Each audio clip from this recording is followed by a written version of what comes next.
Dans l'affaire Jubilard qui dure depuis 1 an et demi sans avoir été résolue, la piste principale est celle du mari de l'infirmière tarnaise Delphine, la justice ayant même prolongé de 6 mois sa détention provisoire pour homicide par conjoint. La jeune femme, mère de leurs 2 enfants, s'apprêtait à divorcer de lui et voulait s'installer avec son nouvel amoureux après les fêtes de fin d'année. Toutefois, ce coupable idéal clame depuis le premier jour son innocence et une autre piste a fait surface, celle d'un camping-car. Un mystère est né autour d'un camping-car qui a quitté la zone de Cagnac-les-Mines, là où habitait le couple Jubilard. Selon la dépêche du Midi, plusieurs habitants de cette ville du Tarn se sont étonnés du départ du véhicule qui était dans le village depuis la semaine dernière. Le propriétaire de ce véhicule jouait à la pétanque régulièrement à quelques mètres du domicile du couple.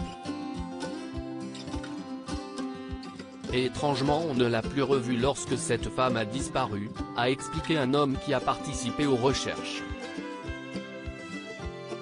D'après les informations de la radio locale 100% Radio, le propriétaire du fourgon suspect s'est expliqué ce dimanche 3 janvier 2021, « Il est important de dire à vos auditeurs que les gendarmes m'ont contrôlé 10 jours avant la disparition de Delphine Jubilard, précisément au Boulodrome. »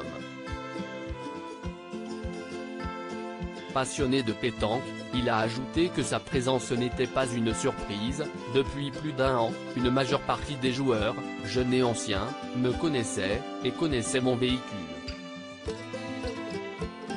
La nouvelle compagne de Cédric Jubilard, Séverine, avait rallumé la piste du camping-car considéré comme pas assez exploré, en confiant sur RTL que Cédric jouait régulièrement aux boules avec l'occupant du véhicule avant la disparition de son épouse. Elle avait révélé que l'infirmière était d'ailleurs déjà montée dedans par le passé. Toutefois, Séverine a depuis pris ses distances avec son compagnon qu'elle a fréquenté quelques mois avant qu'il ne soit incarcéré. Elle ne souhaite pas accabler le peintre plaquiste qui est dans le viseur de la justice comme des proches de Delphine Néo-Saguel, mais a pris du recul.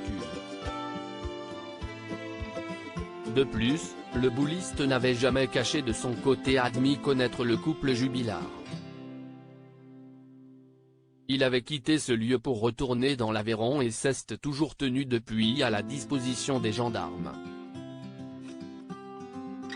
Si aucun aveu ni scène de crime ne permettent de désigner la personne coupable de la disparition de Delphine Jubilard, l'étau s'est resserré autour de son époux avec plusieurs éléments comme l'expertise de ses lunettes cassées, le témoignage du fils aîné des Jubilard présent lors de l'ultime soirée, ou encore l'analyse psychiatrique du suspect numéro 1.